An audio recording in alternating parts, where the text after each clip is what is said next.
রংপুরের খেটে খাওয়া মানুষের এই ঘাম ঝরানো পয়সা আপনি ৩৬,০০০ কোটি টাকা পাচার করলেন। আপনি মানুষ, আপনাকে তো ১০০ বার টোকরা করলেও এ দেশের মানুষের ঝাল মিটবে না। এটা শুধু আমির হামজার কাজ না, যে যতটুকু জানবে ওইটাই তার প্রচার করা লাগবে, এটা ফরজ মনে করি।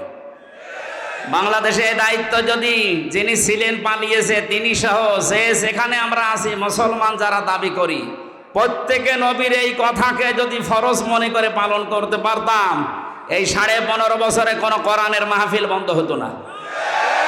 কারণ সবাই আমি প্রচার করি, যে যতটুকু জানি বাধা দেবে কে? বাধা দেবে তারও তো প্রচার করা ফরজ। কথা বলে না কেন? আমরা এই হাদিস না বোঝার কারণে আজ বহু বাধার সম্মুখীন হয়েছিলাম। এখন এটা যেহেতু মানুষ জানছে যে আমি যদি জানি কুল হুয়াল্লাহু আহাদ, এইটাও প্রচার করা নামাজের মতো ফরজ। আমার রিমান্ডে 10 দিনে একই প্রশ্ন করেছিল যে অত বেশি বলার দরকার কি? আপনি চুপ থাকতে পারেন না, তাহলে তার এই মাটির নিচে আসা লাগে না। তাহলে ওরাও জানতো যেটা প্রচার করা, ও যা বলে বানিয়ে তো বলে না, সঠিক কথাই বলে, কিন্তু ওর মুখ বন্ধ করা লাগবে। যেন এমন এমন কড়া কড়া কাজ করেছিল আমার সাথে, আমার 11 ঘন্টা টাঙিয়েছি, কালো কাপড় দিয়ে চোখ বেঁধে, সামনে না পেছনে হাত বেঁধে, ডান্ডা বেড়ি লাগিয়ে মাজায় দড়ি দিয়ে টাঙিয়েছি। 1-2 ঘন্টা 5 ঘন্টা 11 ঘন্টা আমার নামাজ পড়তেও দেয়নি। 4 ওয়াক্ত নামাজ আমি আন্দাজে পড়েছি। যেগুলো অফিসার ছিল আমার মনে হয় সবগুলো বাইরের দেশ থেকে ট্রেনিং দেওয়া। এদের চরিত্র এত খারাপ, আল্লাহর ভুল ধরতো মাঝে মাঝে। আরে ভাই, তুই আমার মামলার বিষয়ে জিজ্ঞাসা কর যে এই বিষয়ে আপনি কিছু জানেন কিনা। না, ও আল্লাহর ভুল ধর, অথচ মুসলমান। কত ব্যথা কত ভাবে সয়ে সজে তুমি, তোমারি খুনে লাল তায়েফের ভূমি। ফেরেশতা এসে চায় ধ্বংসের হুকুম, লৌহ মাখা মোহাম্মদ প্রাণেতে হাসরাত। হে আল্লাহ ক্ষমা করো এ তায়েফবাসীর,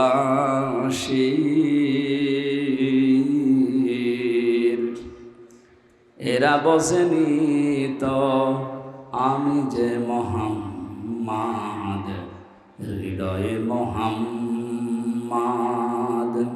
আলহামদুলিল্লাহ, বাংলাদেশের ঐতিহ্যবাহী এলাকা জনপদ রংপুর, পার্বতীপুর কেরামত আলী নুরানি হাফিজিয়া মাদ্রাসার উদ্যোগে দস্তারবন্দি উপলক্ষে এক বিশাল তাফসিরুল কোরআন মাহফিল। শব্দের দিকে তাকিয়ে দেখতে পাচ্ছে, এটা ইসালে সওয়াব নয়। এই তথাকথিত যে সমস্ত নাম দিয়ে মানুষ সওয়াবের নিয়তে করে, আমরা দেখি 63 দিন ধরে চলছে নবীর মিলাদুন নবী। এইরকম অনুষ্ঠান এটা নয়, এটা আল্লাহর কোরআনের তাফসির মাহফিল। বিশেষ করে বাংলাদেশে যিনি এই শব্দের প্রবর্তক, তাফসিরুল কোরআন মাহফিল এই শব্দের জনক যিনি, বিশ্বনন্দিত মুফাসসিরে কোরআন শহীদ আল্লামা দিলওয়ার হোসাইন সাঈদী রহমতুল্লাহ আলাইহি, তার রূহের মাগফিরাত কামনা করছি। এই শব্দ দিয়ে সারা বিশ্বে তিনি নাড়া জাগিয়েছেন। ওয়ারাফা'না লাকা যিকরাক, আল্লাহ তার সম্মান মর্যাদা দুনিয়ায় যেভাবে দিয়েছিলেন, ইন্তেকালের পরে শহীদ হিসাবে আল্লাহ তাকে যেন কবুল করে। এ বাংলাদেশকে স্বাধীন মুক্তভাবে আমাদের সামনে যারা রেখে গেলেন, বৈষম্য বিরোধী ছাত্র আন্দোলনের ভাই এবং বোনেরা, বিশেষ করে রংপুরের বীর সন্তান শহীদ আবু সাঈদ, গিয়েছিলাম তার কবরে। আল্লাহ রাব্বুল আলামিন জান্নাতের সুউচ্চ মাকাম যেন তাকে দান করেন। বিশাল একটা কাজ করে দিয়ে যাবে। এরকম একজন মানুষ জীবন দিয়ে যদি রংপুরের এরকম নাম হয়ে যায়, আমার মনে হয় আরো কিছু মানুষ যাওয়া দরকার। আপনাদের এখন যাওয়া লাগবে না, যার জন্য যাবেন সে তো আপনাদের পুত্রবধূ পালিয়েছে। 850 বছর আগে পালিয়েছিল লক্ষণ সেন, আর রংপুরের মুখে কালি লেপন করে পালিয়ে গেল আপনাদের এই বৌমা। ইতিহাস হয়ে থাকবে। কোরআনের পাখির কয়েকটা কথা আমার মনে পড়ে। উনি বলেছিলেন জালেমরা এ দেশে ইঁদুরের গর্ত পাবে না, একটাও পাচ্ছে না। ইঁদুরের গর্ত যে পাচ্ছে না তার প্রমাণ হচ্ছে এই যে হাউং আঙ্কেল, কি নাম জানো? আমি কালকে গোয়েন্দা বিভাগের প্রধান যিনি তার সাথে কথা বলেছি, বলছে হুজুর ও আছে আমাদের কাছে আছে, 2-1 দিন পরেই ওরে আমরা ছাড়ব। গর্তে লুকিয়ে আছে, ওরেও ছাড়া হবে। গতকালকে এক শয়তান ধরা পড়েছে, ডিবির মশিও, একেবারে টাটকা নির্ভেজাল একটা শয়তান। আমি দেখিনি, পরবর্তীতে রিমান্ডে দেখেছি একবার। আমার মনে হয় শয়তান তো আমি জীবনে দেখিনি, যদি দেখতাম তো এরকম হতো। একেবারে নির্ভেজাল টাটকা একটা শয়তান আসে মাঝে মাঝে, এমন এমন গালি দেয় আলেমদের। জেলখানার ভেতরে সবচেয়ে এই লোকটার নাম বেশি পাওয়া গেছে 3 বছরে। আমার মনে হয় জামাত আর বিএনপির লোক যদি ওরে পায়, ওরে ছিঁড়ে খেয়ে ফেলবে, কারণ ও যা করেছে। এই জন্য গর্থে লুকানোর জায়গা এদেশে আর নেই, কোনো গর্ত বাকি নেই। যেখানে যা লুকিয়ে আছে সব বের করে নিয়ে আসা হচ্ছে, কারণ কোনো জায়গা নেই আপনার জন্য। জালেমের জন্য পুরা জমিন আল্লাহ সংকীর্ণ করে দিয়েছে। যারা অনেকেই পাগলামি করছেন যে আমি পাশে আছি চট করে ঢুকে পড়বো, আপনি আসেন, আপনাকে আমরা ঢোকাচ্ছি। ঢোকাবো ঠিকই, যে বানিয়েছিলেন আয়না ঘর ওখানে ঢোকাবো।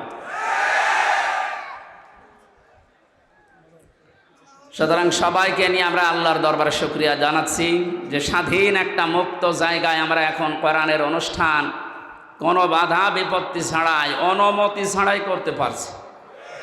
অথচ এই অনুষ্ঠানটা আগস্ট মাসের 5 তারিখে করতে হলে কমপক্ষে 14 জায়গায় অনুমতি নেওয়া লাগতো। অনুমতি যাদের কাছে নেওয়া লাগতো একে একটা মানুষ, অন্য ধর্মের মানুষের কাছে হলেও আমরা মেনে নিতাম। মুসলমানের কোরআন মুসলমানের সামনে বলা হবে, আর ওর কাছে বলা লাগবে যে আপনি একটু লিখে দেন। কি হয়ে গেছে এখন, হাড়ে হাড়ে টের পাচ্ছে না। কোরআনের পাখি 2 নম্বরে জানিয়েছিল শুধু নাড়া দেওয়া হবে, দিল্লি গিয়ে পড়বেন। একেবারে তাই করিস। পৃথিবীতে এখন প্রায় 228টা রাষ্ট্র, স্বাধীন পরাধীন মিলে। আমার যা লেখাপড়া আমার এই আয়ত্তে বলছি, এখনও 7টা দেশ বাড়তেছে, 235টা দেশ হবে কয়েকদিন ইনশাআল্লাহ।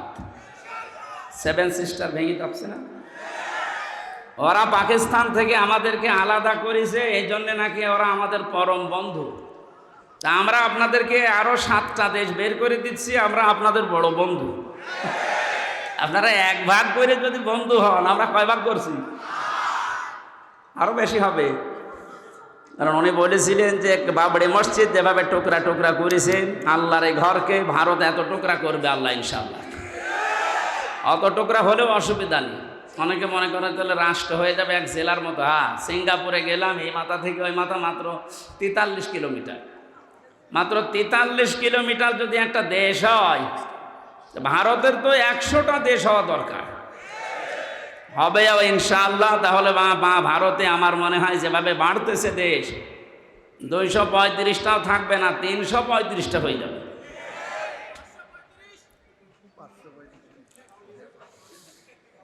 ওনার আর একটা স্বপ্নের কথা বলছে। উনি জানিয়েছিলেন এই দেশে জালেমদের নাকের উপরে কালেমার পতাকা পথ করে উড়বে। সেই স্বপ্নও বাস্তবায়ন হতে যাচ্ছে ইনশাআল্লাহ।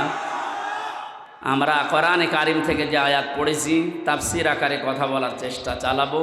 ওমা তাওফীক ইল্লা বিল্লাহ। শুনতে এসেছি কোরআনে কারিম কি বলেন তো? নবীজি বলেন ইকালু লিসাহিবিল কোরআন, কিয়ামতের ময়দানে মহান আল্লাহ কোরআন পড়া মানুষদেরকে বলবেন পড়। ইকরা, কি বলবেন? ইকরা মানে হ্যাঁ এটা ক্লাস চলছে। যারা এখানে আছে কলেজ বিশ্ববিদ্যালয় মাদ্রাসায় পড়া, আমরা জানি অধিকাংশ ক্লাসগুলো হয় সর্বোচ্চ 45 মিনিট। 45 মিনিট ক্লাস হয় এই কারণ যারা ক্লাস নেয় বিশ্ববিদ্যালয়ে কলেজে এদের যোগ্যতা নেই, এই জন্য 45 মিনিটে শেষ করে দেয়। অবশ্য ঠিক। আমাদের ভার্সিটিতে একজন ক্লাস নিত, ডক্টর লোকমান স্যার। ওনার যে যোগ্যতা কোরআনের ওপরে, হাদিসের ওপরে, আমার মনে হয় উনি 45 মিনিট না 45 ঘন্টাও যদি ক্লাস নেয় কেউ মাথা তুলবে না, এত যোগ্যতা আল্লাহ তারে দিয়েছে। কিন্তু 45 মিনিট পরে ঘন্টা বেজে যায় আর একজন আসে। কেন? বিজ্ঞান এই মাথা নিয়ে গবেষণা করে চালিয়েছে যে এখানে যে সমস্ত সিস্টেমগুলো আল্লাহ দিয়ে রেখেছেন, মানুষের কথা রিসিভ করার জন্য একটা জায়গা আছে, অক্সিপিটাল লব বলা হয়। এই জায়গাতে মানুষের কথাগুলো ধরে ক্যাচ করে রেখে দেয়। সর্বোচ্চ 45 মিনিট কথা বলার পরে মানুষের এই জায়গা এখান থেকে আগেরটা আবার মুছে যায়, নতুন করে যেটা বলবেন ওইটা যোগ হয়। এই জন্য 45 মিনিটের পরে ক্লাস নেওয়া ঠিক না, কারণ ক্লাস একটা গুরুত্বপূর্ণ জিনিস। বিশ্ববিদ্যালয়ে যারা ক্লাস নেয় 1 ঘন্টা 45 মিনিট, তারা কমপক্ষে 20 ঘন্টা পড়াশোনা করা লাগে। আগে 40-50টা বইয়ের রেফারেন্স আগে দেওয়া লাগে, নয়তো যারা সামনে বসে আছে আমাদের মতো শ্রোতা তো না, সব ওখানে মেধাবী ছাত্রছাত্রী বসে থাকে। এই জন্য বলছি, এটা যেহেতু ক্লাস চলছে, ক্লাসের মতো আপনি অ্যাক্টিভ থাকবেন। এদিকে ওদিকে তাকানো, মোবাইল টেপা, ছবি তোলা সব বন্ধ করে দিন। আমি কয়েকদিন আগে মালয়েশিয়া ছিলাম, আজহারি ভাই ওখানে যে ক্লাসগুলো নেয় তাফসির মাহফিলে, ওয়াজ মাহফিলে, এই ক্লাসগুলো 45 মিনিট 50 মিনিট করে উনি নেয়, সব অ্যাক্টিভভাবে। মোবাইল কারো থাকলে বন্ধ করে রাখবেন, ছবি তোলা, এদিক ওদিকে তাকানো সব বন্ধ। কারণ এখানে যে কথা হবে এর চাইতে গুরুত্বপূর্ণ কথা পৃথিবীতে আর নেই। বলেন, আমি যে শব্দ বললাম, কিয়ামতে আল্লাহ সাহেবে কোরআন যারা, তাদেরকে বলবেন পড়। কে বলবেন বলেন তো? কার সামনে বলেন না কেন? আল্লাহ নিজের সামনে দাঁড় করাবেন, বলবেন পড়। ইকরা। ইকরা কি? কোরআন শরীফের ভেতরে ইকরা শব্দের অর্থ আমি পেয়েছি প্রধানত 4টা। কোনো মানুষ যদি কোরআন পড়তে চায় কমপক্ষে 4টা শর্ত তাকে মানা লাগবে। আল্লাযীনা আতাইনাহুমুল কিতাবা ইয়াতলুনাহু হাক্কা তিলাওয়াতি উলাইকা ইউমিনুনা বিহি ওয়া মান ইয়াকফুর বিহি ফাউলাইকা হুমুল খাসিরুন। সূরা বাকারা 121 নম্বর আয়াতে আছে, আল্লাহ পাক বলেন, যাদেরকে আমি কিতাব কোরআনে কারীম দিয়েছি তারা তেলাওয়াত করলে কিতাবকে হক আদায় করে তেলাওয়াত করে। কি আদায় করে? তাহলে কোরআন যারা পড়বে তারা যেন হক আদায় করে পড়ে। উলাইকা ইউমিনুনা বি, আর এই মানুষগুলো, এই যে আল্লাহ পাক মনে হচ্ছে তার কুদরতির আঙ্গুল এইভাবে ইঙ্গিত দিয়ে ইশারা দিয়ে জানিয়েছে, রংপুরের পার্বতীপুরে এই মানুষগুলো যারা এখন শুনছে পড়ছে, আমরা এখন আল্লাহর কুদরতি হাতের নিচে আছি, উনি যেন আমাদেরকে ইঙ্গিত দিচ্ছে যে এই মানুষগুলো, উলাইকা ইউমিনুনা বি, এরাই আমার কোরআনে বিশ্বাসী। ওয়া মান ইয়াকফুর বিহি, এখন যে ব্যাখ্যাটা বলবো এর ভেতরে যদি আপনার পড়া না মেলে, ফাউলাইকা হুমুল খাসিরুন, ওই মানুষটা আমার কোরআনে বিশ্বাসও করে না, তারা ক্ষতিগ্রস্ত। বলেন নাউজুবিল্লাহ। শিক্ষিত মানুষ যারা আছেন এবার মিলাবেন, কোরআন যদি কেউ হক আদায় করে পড়ে সে আল্লাহর কোরআনে বিশ্বাসী, হক আদায় করে না পড়লে সে আল্লাহর কোরআনে বিশ্বাসী না। কোরআন যারা বিশ্বাস করে না তারা কাফের। এই কথা বলছেন কেন? 4টা শর্তের প্রথম হচ্ছে আপনাকে তেলাওয়াত করা লাগবে শুদ্ধ করে। বাংলাদেশে একটা সমস্যা হয়ে দাঁড়িয়েছে, 100 জনের 95 জন কোরআন শরীফ শুদ্ধ করে পড়তে পারে না। প্রথমটায় তো ধরা খেয়ে যাচ্ছি আমরা।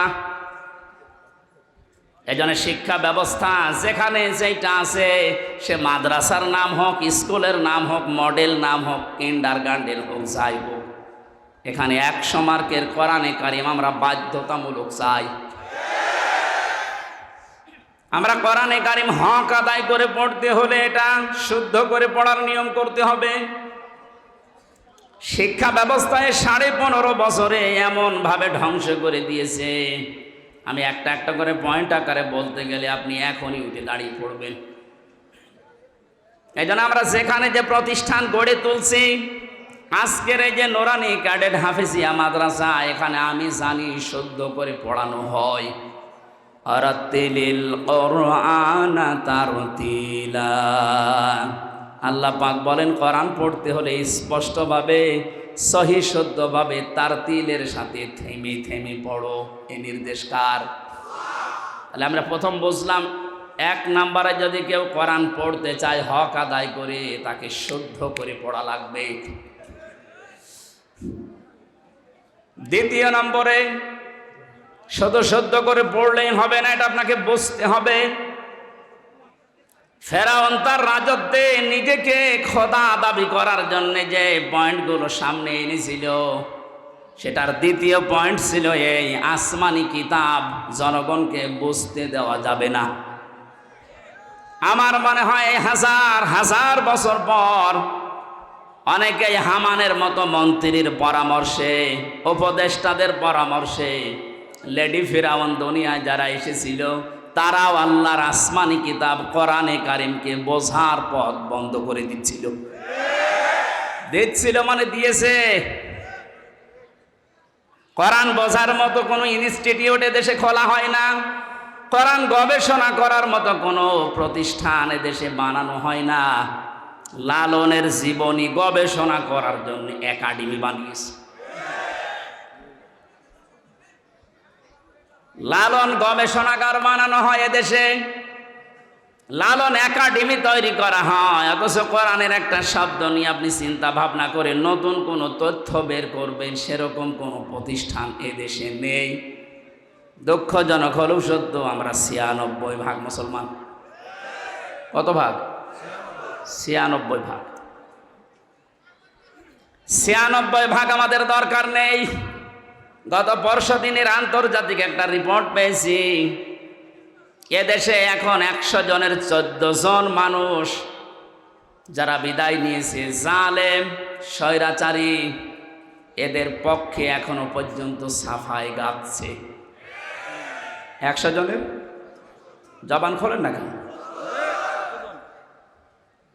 100 জনের 28 জন এখনো পর্যন্ত যে কোনো কায়দায় থালা হাতে নেওয়ার চেষ্টায় আছে। সে যেভাবে হোক, যে থালা দেন, থালা নিয়ে কি করবেন? আগস্ট মাসের 5 তারিখের পর থেকে আজকের এই সেপ্টেম্বরের 21 পর্যন্ত আমরা একটা জরিপ দেখতে পাচ্ছি, যারা এখনই খাবো খাবো বলছে, তারা কিন্তু তাদের চরিত্রের বহিঃপ্রকাশ এই 1 মাস 15 দিনে ঘটিয়ে ফেলেছে। আনন্দের সংবাদে জরিপের শেষে লেখা আছে, এই দেশে 100 জনের 58 জন মানুষ এখন চাচ্ছে আল্লাহর আইন দেশে কায়েম হোক।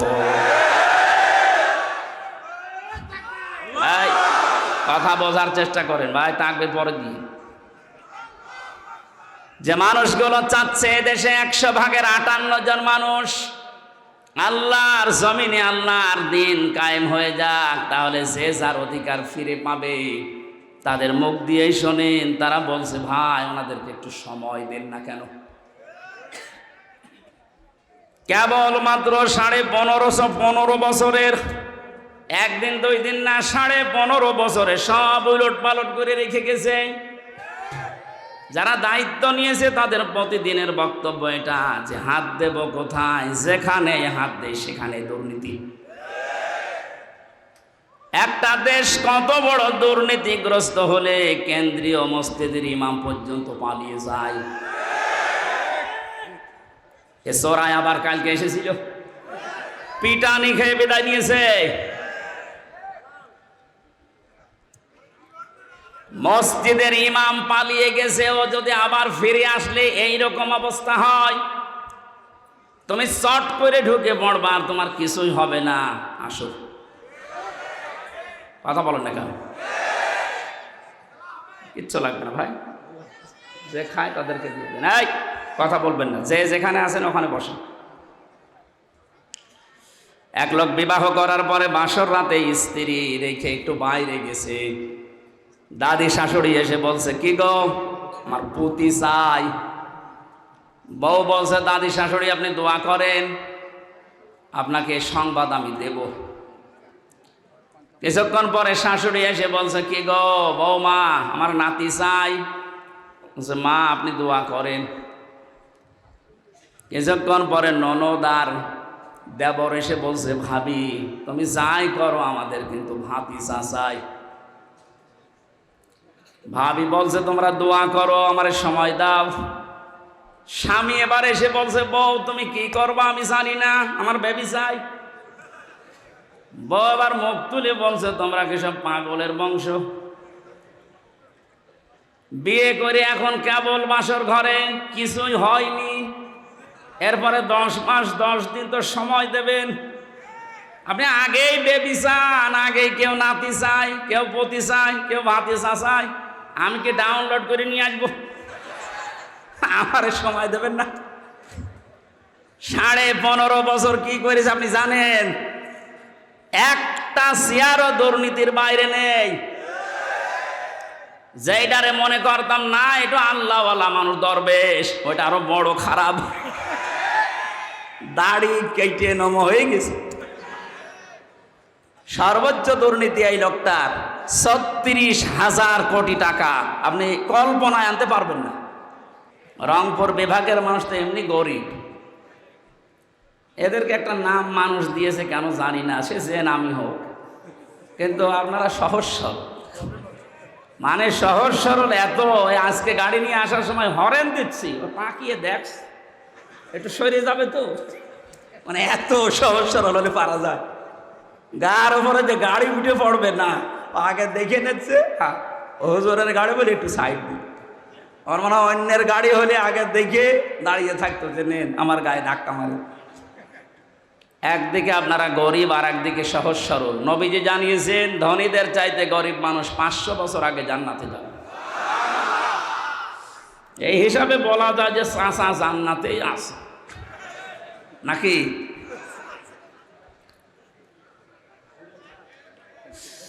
আমার ভাইরা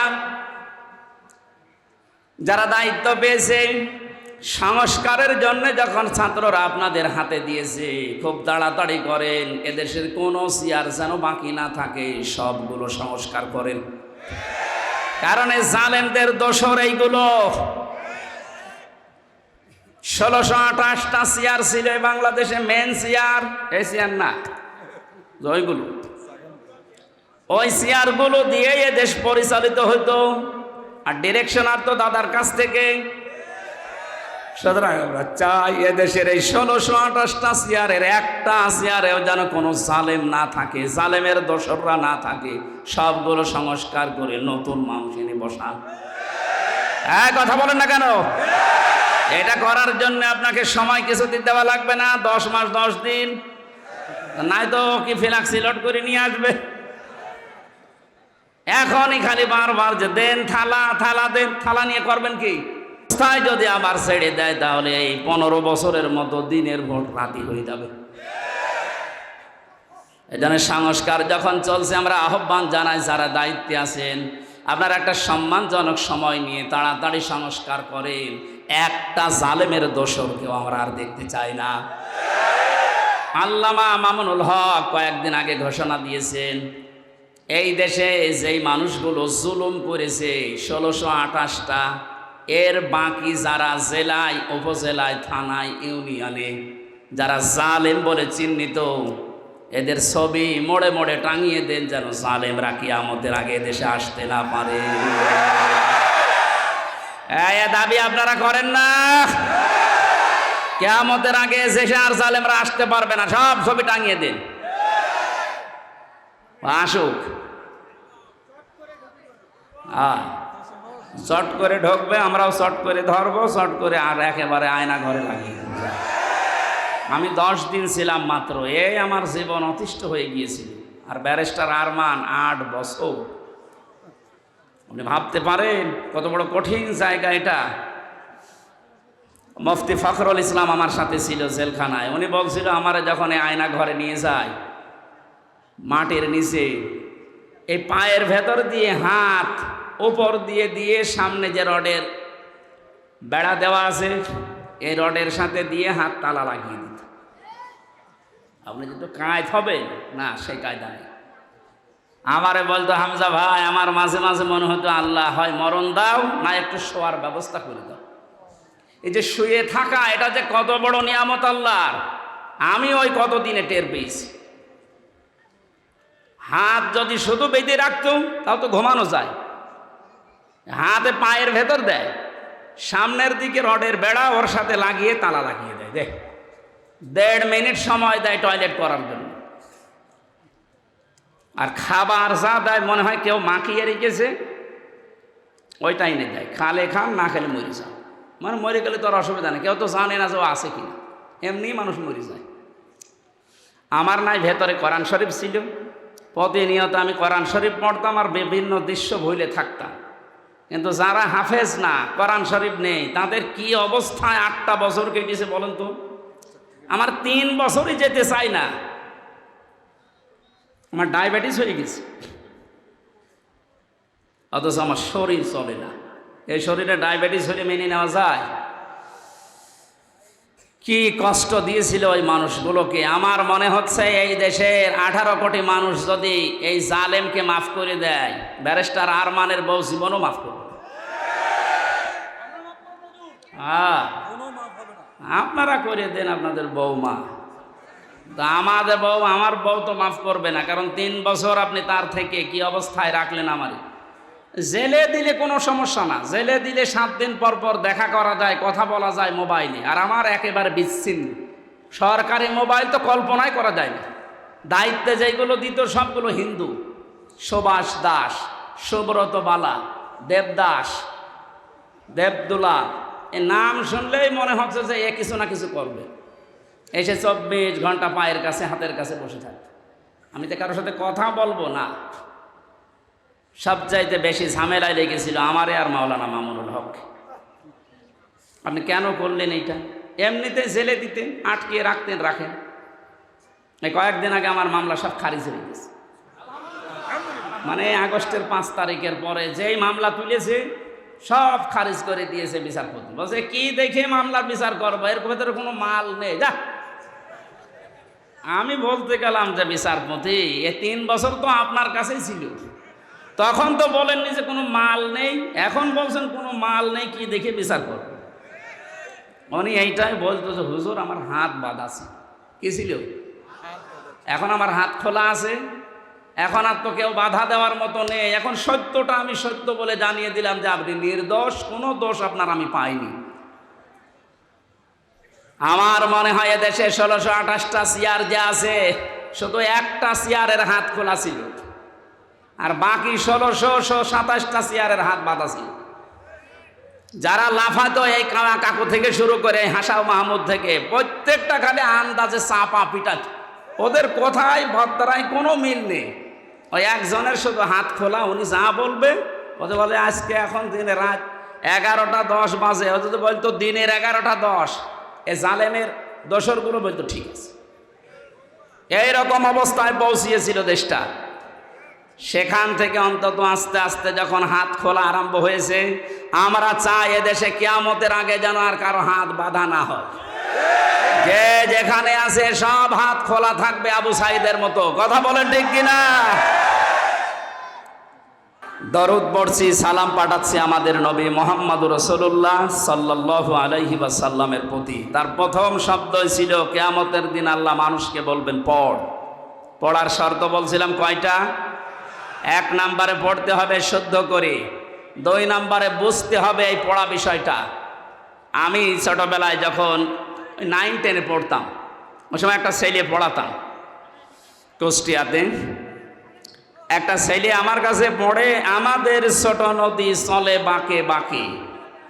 আমি বললাম এটা মুখস্থ করে আমারে শোনা বাঁকাই। আমার বলছে হুজুর এই যে আমাদের ময়াকার দয়কার র একটা শব্দ লিখতে 4টা অক্ষর কেন লাগে এইটা আপনি বলেন, তারপরে আমি ছোট নদী পড়ব। আমি জানি না একটা শব্দ লিখতে বাক্য লিখতে যে 4টা অক্ষর লাগে আমি তো জানি না। চিন্তা করলাম আল্লাহ এর বয়স কয় বছর, এখনো দুধ ছাড়েনি, আর একটা শব্দ পড়বে সামনের শব্দে যাবে না যতক্ষণ আগেরটা না বুঝবে। অথচ 96% মুসলমান এই দেশে আল্লাহর কালাম পড়ে যাচ্ছে আন্দাজে, কিচ্ছু জানে না। আহ্বান জানাচ্ছে এই ছেলেটার মতো মন তৈরি করেন, যেইটাই পড়বেন আগে বুঝবেন যে আল্লাহ এবং তার রাসূল কি জানাতে চায়, এরপরে শব্দে যাবে। কথা বুঝতেছেন? 3 নম্বরে শুধু পড়লে বুঝলেই হবে না, যতটুকু জ্ঞান আপনি পেয়েছেন এই জ্ঞানটা মানুষের কাছে নিজের জীবনের ভেতরে বাস্তবায়নের চেষ্টা চালাতে হবে। 4 নাম্বার শর্ত হচ্ছে শুধু নিজে মানলে হবে না, এটা মানুষের কাছে পৌঁছিয়ে দেওয়ার নিয়ত করা লাগবে। এই হাদিসের ব্যাখ্যায় আর একটা হাদিস পেয়েছি, এদিকে তাকান। আন আবি হুরায়রা রাদিয়াল্লাহু তাআলা আনহু قال قال النبي সাল্লাল্লাহু আলাইহি ওয়াসাল্লাম, নবীজি বলেন বাল্লিগু আন্নি ওয়ালাউ আয়া, তোমরা যদি একটা বাক্য জেনে থাকো ওটা মানুষের কাছে পৌঁছিয়ে দাও। বাল্লিগ দেননি নবীজি, বাল্লিগু বহু বচন। আলেম যারা আছেন তাদেরকে বলছি, কোরআনে কারিমে আল্লাহ বাল্লিগু দেয়নি, দিয়েছেন বাল্লিগ। ইয়া আইয়ুহার রাসূল বাল্লিগ মা উনসিলা ইলাইকা মির রাব্বিক, হে রাসূল আপনি তাবলীগ করেন, প্রচার করেন, ছড়িয়ে দেন, ছিটিয়ে দেন, জানিয়ে দেন, মানুষের ভেতরে প্রচার করেন যেটা আপনার রব আপনাকে দিয়েছে, তার নাম কোরআন শরীফ। তার নাম কি? আরো জোরে বলেন। কিন্তু এই কোরআন প্রচার করতে গিয়ে আপনার মনের ভেতরে যেন 2টা জিনিস কখনো না আসে। কিতাবুন উনসিলা ইলাইকা ফালা ইয়াকুন ফি সাদরিকা হারাজুম মিনহু লিতুনযিরা বিহি ওয়া যিকরা লিল মুমিনিন। বলেন আল্লাহু আকবার। আল্লাহ পাক বলেন এই যে কিতাবে কোরআন আপনাকে দিলাম, এটা যখন মানুষের মাঝে প্রচার করবেন তখন আপনি যেন কোনো ভয় পাবেন না, কোনো দ্বিধা দ্বন্দ্ব সংশয় সন্দেহ এগুলো আপনার মনের ভেতরে কাজ না করে। হারাজনের ব্যাখ্যায় মুফাসসিরিন ইকরাম লিখেছেন 2টা বিষয়। 1 নম্বরে কোরআন প্রচার করতে গিয়ে কখনো এই ভয় পাবেন না যে মানুষ হয়তো না বুঝে অনেকেই মন খারাপ করতে পারে। এরকম মানুষ দেশে নেই? আছে। আল্লাহ যেটা জানাতে চাই আমিও ওইটা বলতে চাই। তো অনেক মানুষ আছে কোরআনের এই বক্তব্য না বোঝার কারণে আন্দাজে মন খারাপ করে থাকে ও মনে করে আমারে বলতেছে। 2 নম্বরে কোরআনে কারিমে আল্লাহ যেগুলো দিয়েছেন ইবাদত হিসাবে আবহমান কাল থেকে অনেকে এমন এমন ইবাদত আবিষ্কার করে করে যাচ্ছে যেগুলো আসলে কোরআনে নেই, ইসলামে নেই। হে নবী আপনি যখন কোরআনের তাফসীর করবেন তখন ওইগুলো তো টিকবে না, ওই মানুষগুলো তখন আপনার প্রতি মন খারাপ করবে, খারাপ ধারণা করবে। আজকে বাংলাদেশে যেমন মাজারওয়ালারা করছে, মাজারের কোনো অস্তিত্ব কোরআন হাদিসে আছে? হ্যাঁ আছে। আপনি মাজারকে সংরক্ষণ করে রাখেন, কোনো ইহানত যেন না হয়, অপমান না হয়, গরু ছাগল যেন নষ্ট না করে। তাই বলে সেখানে সেজদা দেওয়া লাগবে, গাঁজা খাওয়া লাগবে, নারী পুরুষ জেনা করা লাগবে? কোথায় পেয়েছিল? আমরা তো এই মাজারের বিরুদ্ধে, যেখানে গাঁজা খাওয়া হয়, যেখানে নারী পুরুষের অবাধ মেলামেশা হয়। কথা বলেন না কেন? এরকম মাজার দেশে নেই। আপনি আমার সাথে চলেন, আমি দেখাবো চট্টগ্রামে অধিকাংশ গুলোতে গাঁজার ফ্যাক্টরি আর নারী পুরুষের অবাধ জেনা। যেগুলো আবাসিক হোস্টেলগুলোতে হয়ে থাকে ওইগুলো মাজারে হচ্ছে প্রকাশ্যে। তাও হক্কানি আলেমরা কোনোদিন এটা দেখার পরে জানার পরে সহ্য করতে পারে? এতদিন পর্যন্ত জালেমরা ওদেরকে পাত্তা দিত, জালেমরা ব্যবসা করে খেত, এই কারণে কিছু বলতো না। জালেম যেহেতু নেই এখন, আলেমরা এই জন্য এত বেশি সতর্ক করছে যে মাজারের অস্তিত্ব যেন না থাকে, গুড়িয়ে দেন। কারণ আলেমরা দেখে এসেছে যে হাজী সাহেব প্রধান অতিথি, সভাপতি, সভাসী, হযরতে ওসমানের কবর আমি দেখেছি, খালি একটা পাথর দেওয়া আছে, বোঝা যাচ্ছে না। আর বাংলাদেশে গরু ছাগল মরে গেলেও কবর 3 তলা হয়। হযরত ওসমানের মতো দামি মানুষ আপনার বাবা, যার কবর পাকা করা লাগবে। ওসমান রাদিয়াল্লাহু তাআলা আনহুর কবর যদি মাত্র একটা পাথর দেওয়া থাকে, তাও বোঝা যাচ্ছে না আপনার বাবা কি হয়ে পড়েছে না। তাহলে বাল্যেগোর আমি ব্যাখ্যা করছিলাম যে বাল্যেগ না দিয়ে আল্লাহর নবী বাল্যেগও দিয়েছেন। এটা শুধু আমির হামজার কাজ না, যে যতটুকু জানবে ওইটাই তার প্রচার করা লাগবে, এটা ফরজ মনে করি। বাংলাদেশে দায়িত্ব যদি যিনি ছিলেন পালিয়েছে তিনি সহ যে সেখানে আমরা আছি মুসলমান যারা দাবি করি, প্রত্যেকে নবীর এই কথাকে যদি ফরজ মনে করে পালন করতে পারতাম, এই 15.5 বছরে কোনো কোরআনের মাহফিল বন্ধ হতো না। কারণ সবাই আমি প্রচার করি, যে যতটুকু জানি বাধা দেবে কে? বাধা দেবে তারও তো প্রচার করা ফরজ। কথা বলে না কেন? আমরা এই হাদিস না বোঝার কারণে আজ বহু বাধার সম্মুখীন হয়েছিলাম। এখন এটা যেহেতু মানুষ জানছে যে আমি যদি জানি কুল হুয়াল্লাহু আহাদ, এইটাও প্রচার করা নামাজের মতো ফরজ। তাহলে কোরআন পড়তে হবে। এই করার ব্যাখ্যা বললাম 4টা: শুদ্ধ করে পড়া, নিজে বোঝা, নিজে ওর ওপরে কাজ করা, আর এটা মানুষের কাছে পৌঁছিয়ে দেওয়া। আল্লাহ এই 4টা শর্ত যারা মানে তাদেরকেই বলেন উলাইকা ইউমিনুনা বি, এরাই কোরআনে বিশ্বাসী।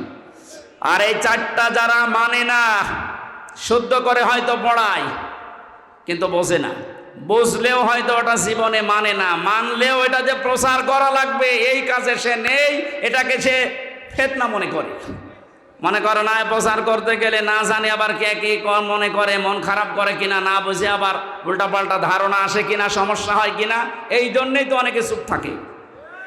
কথা বলেন। আমার রিমান্ডে 10 দিনই একই প্রশ্ন করেছিল যে অত বেশি বলার দরকার কি?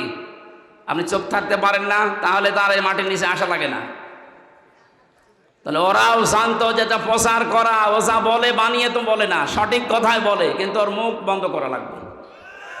যেন এমন এমন কড়া কড়া কাজ করেছিল আমার সাথে, আমার 11 ঘন্টা টাঙিয়েছি, কালো কাপড় দিয়ে চোখ বেঁধে, সামনে না পেছনে হাত বেঁধে, ডান্ডা বেড়ি লাগিয়ে মাজায় দড়ি দিয়ে টাঙিয়েছি।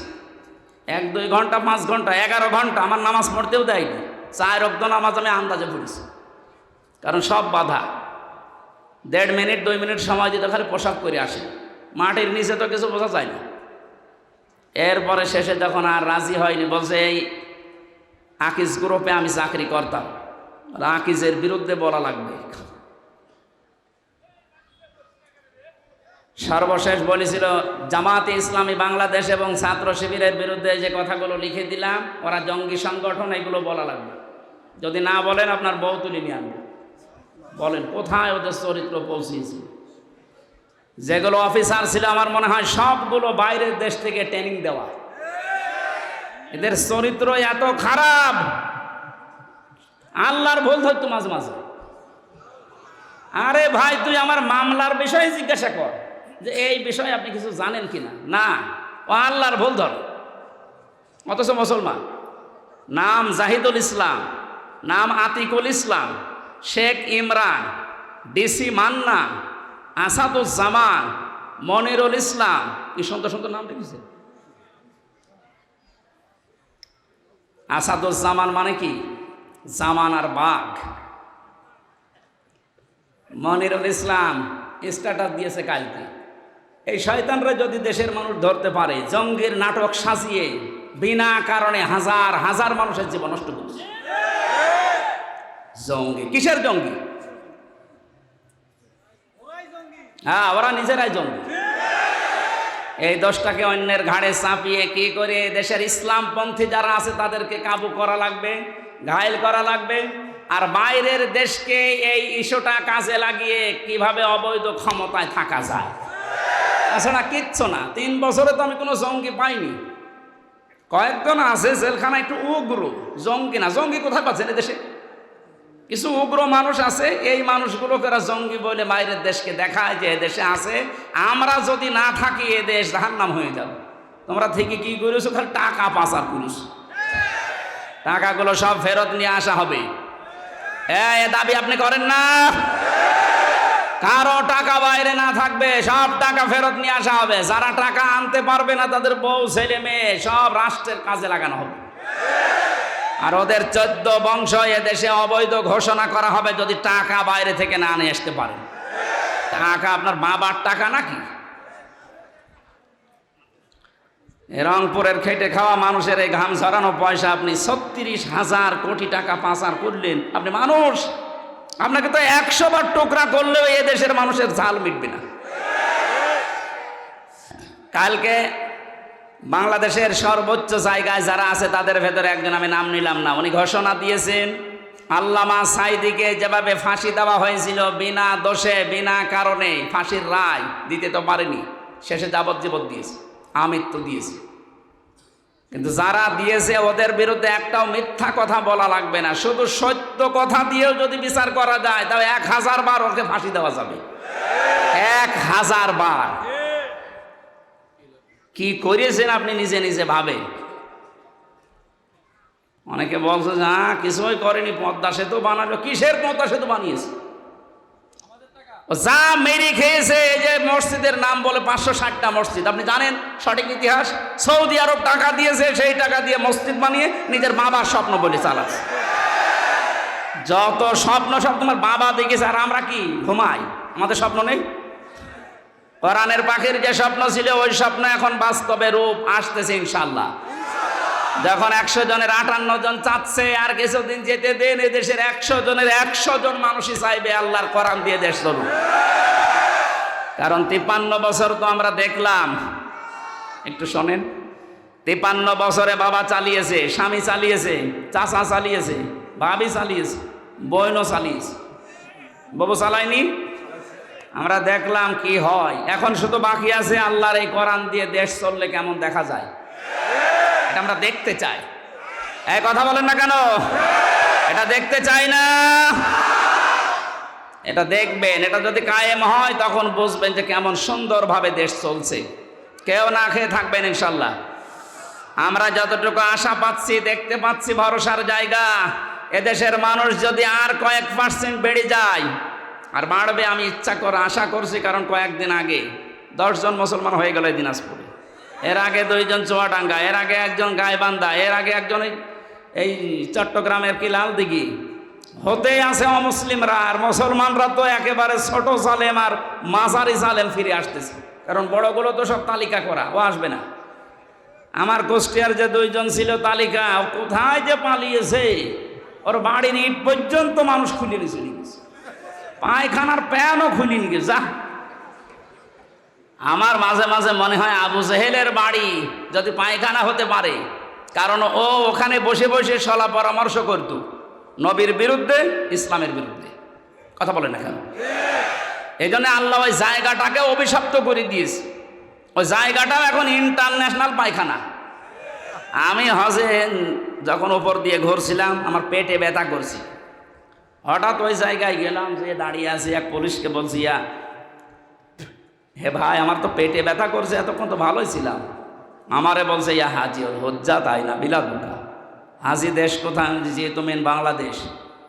আমি বাংলাদেশ থেকে এসেছি। আমারও বলছে, আপনি জানেন না এটা কোন জায়গা? না তো। আবু জাহেলের বাড়ি।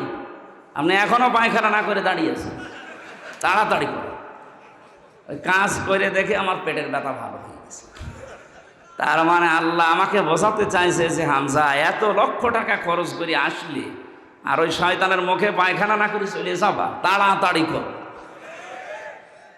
কাবার পাশে ওর বাড়ি, এত দামি জায়গা, শুধু ইসলামের বিরুদ্ধে অবস্থান নিয়ে জালেমের থাকার জায়গা যদি আল্লাহ গজবের জায়গা বানিয়ে দেয়, এ বাংলাদেশেও যে সমস্ত জায়গায় বসে বসে আলেমদের বিরুদ্ধে, ইসলামের বিরুদ্ধে ষড়যন্ত্র করত, ওই জায়গাগুলো জাতীয় পায়খানা বানানো। আমার কে বললাম বুঝে বলছেন তো ঠিক নাকি আন্দাজে?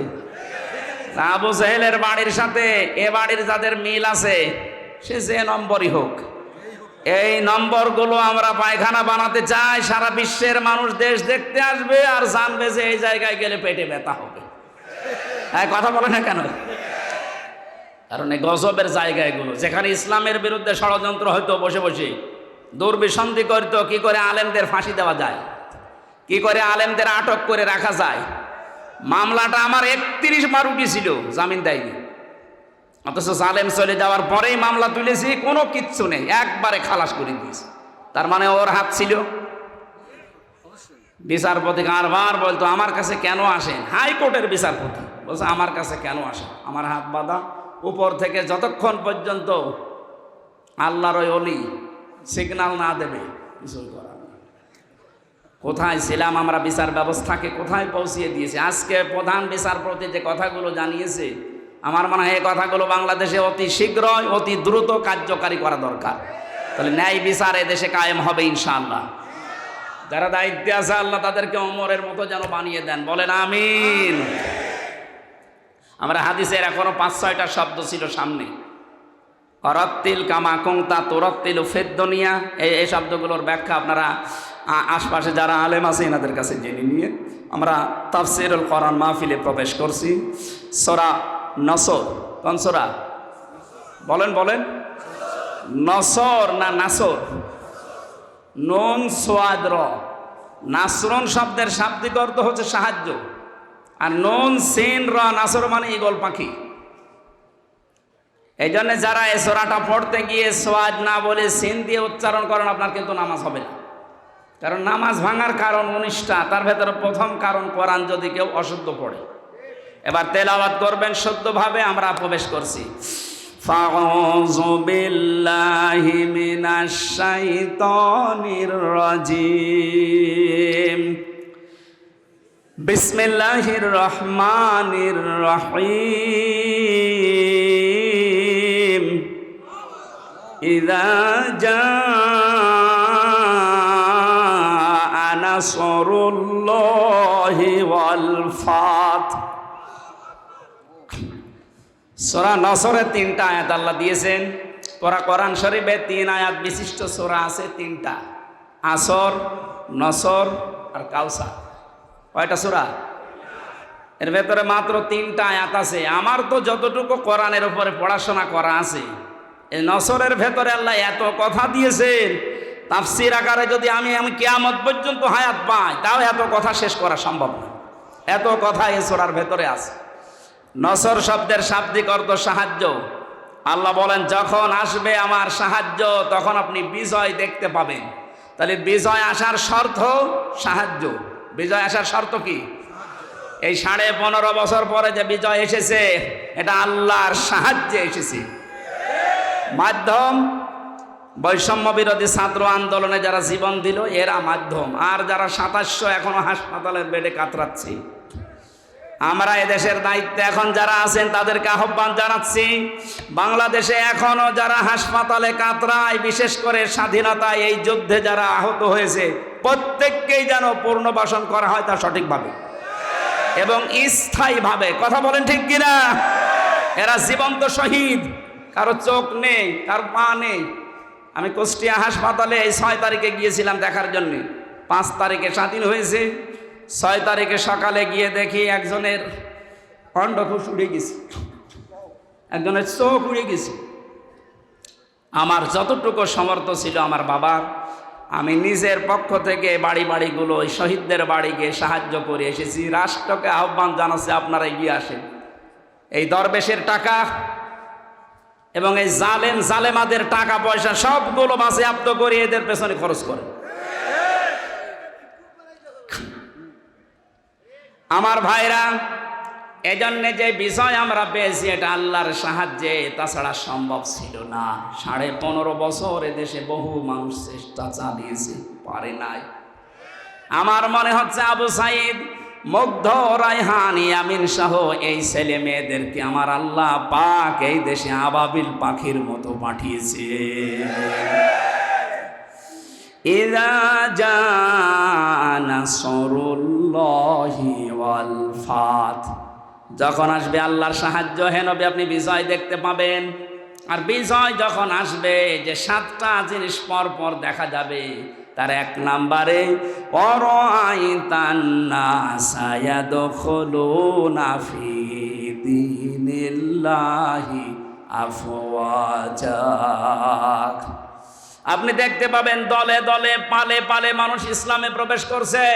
কোথায়? বলেন বলেন। এই সুযোগটাকে যেন অন্যদিকে না নিয়ে যায়।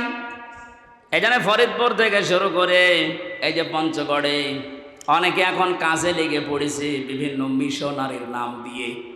সাদা পোশাকে তারা আসতেছে, নারী আর পুরুষ সবার পোশাক সাদা। ওরা এখন খ্রিস্টান ধর্মের নাম না, ঈসাই ধর্মের নাম দিয়ে মানুষদেরকে ওই ধর্মে নিয়ে যেতে চেষ্টা চালাচ্ছে। এটা বিজয়ের বিপক্ষের অবস্থান। বিজয় আসলে আপনি দেখতে পাবেন দলে দলে মানুষ পালে পালে ইসলামে আসবে, খ্রিস্টান ধর্মে আসবে, হিন্দু ধর্মে আসবে, ইহুদি ধর্মে আসবে। এরকম কোনো কথা আল্লাহ পাক ঘোষণা দেননি। সুতরাং যারা এগুলো করছেন, আপনাদের মতলব অন্যদিকে। আমি কথা বোঝাতে পারিনি, নিচে নামা যাচ্ছে না, সমস্যা আছে। সুতরাং এগুলো যারা করছেন আপনারা থামবেন। এ দেশের বিজয় মুসলমানেরা যখন এনে দিয়েছে, আল্লাহ যেটা জানাতে চায় দলে দলে পালে পালো মানুষ ইসলামে আসবে, এইটাই আমরা দেখতে চাই, অন্য কিছু না। সুতরাং ইহুদি, খ্রিস্টান, কাদিয়ানি, অন্যান্য যত নাম নিয়ে মানুষদেরকে ইসলাম থেকে বের করার চেষ্টা চালাচ্ছেন, এদেশের মুসলমানেরা এখনো বুঝে উঠতে পারেনি। যদি বুঝে উঠতে পারে, মাটি তলা পায়ের নিচে কিন্তু মাটি থাকতে দেবে না। কথা বলেন। আমরা আপনাদেরকে আহ্বান জানালাম, আপনারা থামবেন। যারা অন্য ধর্মের প্রচার করছেন, 96% মুসলমানের দেশে ইসলাম থাকবে, অন্য কিছু না। অন্য যারা থাকবে জিজিয়া দিয়ে থাকবে। কথা বলে না কেন?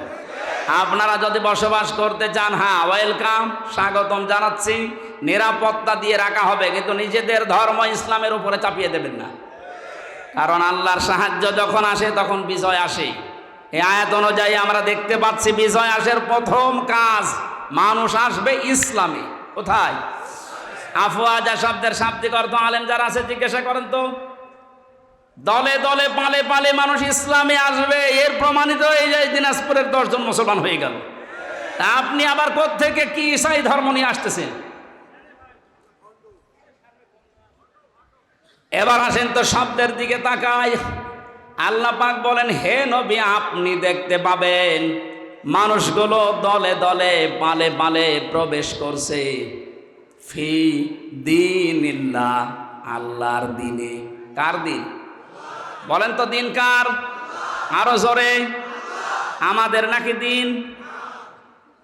দিন আল্লাহর। আমরা হচ্ছে দিনের খাদেম, কামলা, লেবার, মনীষ, পাট, যাই বলেন, সার্ভেন্ট, ভিত্ত। আমরা কেউ এই দেশে দিনের মালিক না, আমরা সবাই দিনের খাদেম। দিনের খাদেমে কথা বলতে লজ্জা হয়, শরম লাগে, নিজেকে ছোট মনে হয়। আরে বিশ্ব নবী ছিলেন দিনের খাদেম। প্রচার করতে গিয়ে যখন কাফেরেরা পাথর দিয়ে আঘাত করত, ঢেকে ফেলতেন মারতে মারতে, হযরতে জিবরাইল এসে যখন পাথরগুলো সরিয়ে ফেলেন, নবীজি আহত অবস্থায়, ক্ষত বিক্ষত অবস্থায়, কথা বলতে পারেন না, এমন কঠিন অবস্থায় বলতেন, ইয়া আখি জিবরাইল, হে ভাই জিবরাইল, আমার কাজটা সকালবেলা থেকে কি? অন্য কোনো কাজ আছে আমার? ফেরেশতা জিবরাইল বলতেন, ইয়া রাসূলুল্লাহ, আল্লাহ পাক আমাকে জানাতে চেয়েছেন, বলতে বলেছেন এই কথা যে সকালবেলা থেকে আপনার কাজ এই দিনের খেদমত করা, কারণ দিন প্রচারের জন্য দিনের খাদেম হিসাবে আল্লাহ আপনাকে পাঠিয়েছেন। দিনের মালিক নবীজিও না, দিনের খাদেম ছিলেন তিনি। আমরাও দিনের খাদেম। বাস্তবতা এবার সামনে নিয়ে আসছি আমরা। আজ 53 বছরে দিনের খেদমত করছে এদেশের অনেক মুসলমানেরা, চেষ্টা চালাচ্ছে। দিনের খেদমতের যে সমস্ত পর্যায়গুলো আছে, মানুষকে দিনের দিকে নিয়ে আসা, ডাকা, দিনকে আল্লাহর জমিনে কায়েম করা, যে যেভাবে পারছি আমরা চেষ্টা করছি। কিন্তু দেখতে পাচ্ছি আমাদের এই বাধা দেওয়ার জন্য অনেকে উঠে পড়ে লেগেছে। আজকের মাহফিলের সভাপতি বাবুল সাহেব, উনি যদি বলে আমাদের 10 জনকে যে আপনাদের আমরা কামলা নিলাম, আপনি এই 2 বিঘা জমি ধান লাগিয়ে দেন, আমরা 10 জন মিলে ধান লাগাচ্ছি, বিকাল 5টা পর্যন্ত আমাদের ডিউটি, উনি বিকাল 5টা এসে আমাদের বেতন দিয়ে দেবেন। বিকাল 5টা বাজতে আর মাত্র 10 মিনিট বাকি আছে, 10-12 জন মস্তান মোটর সাইকেল নিয়ে অস্ত্র নিয়ে এসে বলছে ধান লাগানো যাবে না, যা লাগিয়েছেন সব আমরা তুলে ফেলবো। আমরা যারা কামলা আছি, খাদেম আছি, আমরা যারা লেবার আছি, আমরা বলবো ভাই আপনারা ধান তুলে ফেলবেন, অসুবিধা নেই, কারণ এ ধানের মালিকও আমরা না, এ জমির মালিকও আমরা না। কথা বলেন না কেন? আমাদের একটা উদ্দেশ্য আছে এখানে কাজ করার। উদ্দেশ্যটা হচ্ছে এই জমিন যার, তিনি এখানে নেই, কিন্তু আমরা হচ্ছে পাহারাদার। এ ধান আমরা বহু কষ্ট করে লাগিয়েছি সারাদিন। আপনারা যদি ধান তুলে ফেলতে চান ফেলেন, কিন্তু আর 10 মিনিট পরে, কারণ আর 10 মিনিট পরে মালিক আসবে, আমাদের বেতন দিয়ে দেবে, বেতন নিয়ে আমাদের সংসার চলবে। আপনি যদি এখনই তুলে ফেলেন, এখনো তো 5টা বাজেনি, মালিক এখনো আসেনি, উনি এসে যদি দেখে ধান সব তোলা হয়ে গেছে, আমাদের বেতন দেবে না। কথা বলে না কেন? আরো জরিমানা নিতে পারে যে তোরা থাকতে ধান তুললো কেন। আমারও প্রশ্ন হচ্ছে, মালিক যখন আসবে তার আগে 5টা পর্যন্ত পাহারা দেওয়ার দায়িত্ব এই লেবারদের, এই খাদেমদের। এক কথা বলেন, আমরা যেহেতু জমিনের কামলা, এ জমিনের মালিক না, এই জমিনে আল্লাহর দিন কায়েম করতে হবে। বিকাল 5টা মানে জীবনের শেষ দিন, জীবনের শেষ দিন পর্যন্ত যে থাকা লাগবে মাঠে ময়দানে, এ ঘোষণা আমি বানালাম। সূরা হিজর 14 নম্বর পারার 99 নম্বর আয়াত। এটা আল্লাহ পাক বলেন, ওয়াবুদ রাব্বাকা হাত্তা ইয়াতিয়াকাল ইয়াকিন। হে নবী, আপনার রবের ইবাদত করবেন, রবের জমিনে আপনি ইবাদত করবেন, কামলা দেবেন। কতদিন পর্যন্ত? যতদিন আপনার মরণ না আসে। তার মানে জমিনে দিন কায়েম করার জন্য চেষ্টা চালাতে হবে। জীবনের শেষ দিন বিকাল 5টা মরণ পর্যন্ত। এর ভেতরে যদি কেউ বাধা দিতে আসেন, ওই ধান তুলে ফেললে যেমন মাস্তানদের সাথে হাতাহাতি হওয়া, কথা কাটাকাটি হওয়া, মারামারি হওয়া, খুন খারাপি হওয়া সম্ভাবনা নেই? বলেন বলেন বলেন। সুতরাং এই জমিনেও আমরা বিকাল 5টা পর্যন্ত কাজ করব। এর ভেতরে যদি কেউ বাধা দিতে আসেন, হাতাহাতি হবে, কথা কাটাকাটি হবে, মারামারি হবে, প্রয়োজন হলে মেরেও ফেলতে পারে। কারণ আমাদের বেতন দরকার, আমাদের বেতনের নাম জান্নাত। দেবে কয়টায়? 5টায়। বলেন বলেন। যেহেতু এখনো বিকাল 5টা বাজে নাই, মানে জীবনের শেষ দিন আসে নাই, আমার জীবনের মেন কাজ এখন এইটা, কি করে জমিন আল্লাহর দিন কায়েম হয়। এর ভেতরে বহু বাধা দিয়েছিলেন বিভিন্ন কায়দায়, যেগুলো বাধা দিয়েছে সেগুলোকে আল্লাহ নিজে অপমান করছে। এই যে কালামানিক বিসি উড়ে গেছে, বিসি উড়ে যায়নি, ওর অবস্থা এখন ভালো না। দয়া পরবশ হয়ে অনেক বিচারপতি এখন বলছে ওরে ছেড়ে দিলে ভালো হয়। কিসের ছেড়ে দেওয়া? ও মরে যাক, ওর কোনো ছাড় নেই। শুধু না, যত জালেম ধরা পড়েছে ওরা যেন কিয়ামতের আগে আর ছাড়া না পায়। কারণ এগুলো ক্যান্সার, এ বের হলে আবার ইসলামের বিরুদ্ধে ষড়যন্ত্র করবে, ধান তুলে ফেলবে। এক কথা বলে না কেন?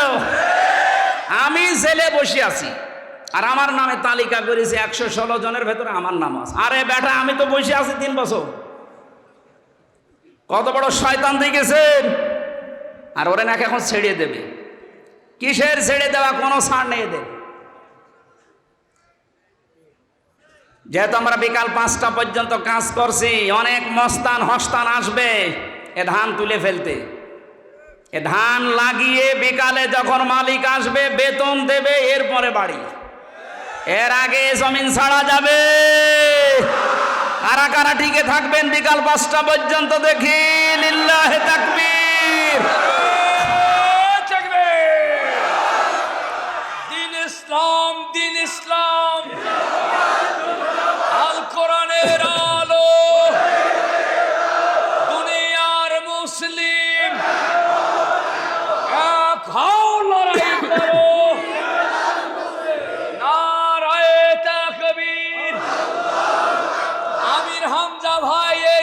আলহামদুলিল্লাহ ভাই।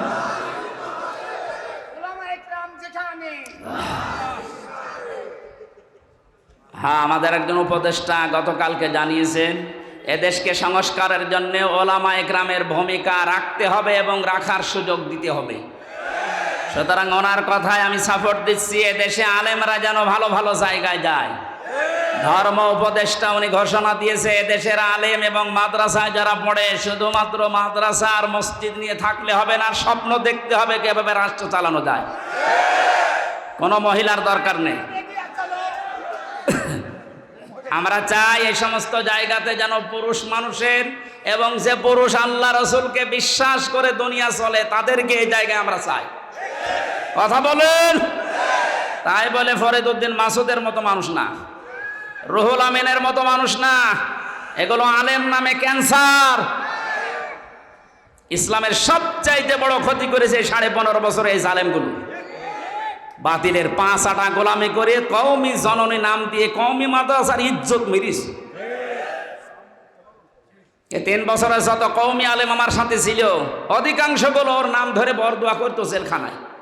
যেই দিন কওমি জননী নাম দিয়েছে জালেমাকে সেই দিনই বরদোয়া হয়েছে। মাওলানা মামুনুল হক, শাকাওয়াত হোসেন রাজি ভাই যারা ছিল বসে একটা কাজ করলো, আমাদের তো সব উল্টাপাল্টা করে ফেললো। কত বড় জার মানুষ জালেম হলে একজন আলেম নৌকা মার্কা নিয়ে দাঁড়ায় বলেন তো? হ্যাঁ, আর সে আবার জোর করে নামাজ পড়াতে আসে, ওর পেছনে নামাজ হয়? যে লোকটা নৌকা মার্কা নিয়ে ভোটে দাঁড়াতে পারে ওর পেছনে নামাজ হয় কি করে? আমার মনে হয় নৌকা মার্কা না নিয়েও যদি কুকুর মার্কা নিত তাও অন্তত একটা পদে থাকতো। কি মার্কা নিয়েছে বলেন তো? একটা মার্কা হইল ইয়াজিদ, এই নামটা যেমন গালি হয়ে গেছে, আমার মনে হয় এদেশে অনেকের নাম এখন সামনে কালের আবর্তনে গালি হয়ে যাবে। আপনি যদি হিন্দুকেও বলেন ভাই 5,000 টাকা দেবো ছেলের নাম ইয়াজিদ রাখেন, বলে ওই এটা নাম হইল তো গালি। কাউকে যদি বলে ওই ইয়াজিদের বাচ্চা, ওই এমনি রেগে যাবে। দেখেন যে সময় আসতেছে কিছুদিন পরে যাই বলবেন আপনি অমকের বাচ্চা, ওই এমনি রেগে যাবে। বলবে না আপনি দরকারে আমার কুকুরের বাচ্চা বলেন, তারপরও আমি ওই নামের বাচ্চা হতে রাজি না। মানুষ হয়তো না বুঝেও বলতে পারে। কেউ কেউ যদি শোনে বলেন যে কুকুরের বাচ্চা, ওর মাথা গরম হয়ে যাবে। ওরে যদি বলেন বাঘের বাচ্চা, বাঘও তো জানোয়ার, কুকুরও জানোয়ার, ওকে টের পাচ্ছে। সুতরাং কালের আবর্তনে আমরা দেখতে পাচ্ছি আপনাদের নাম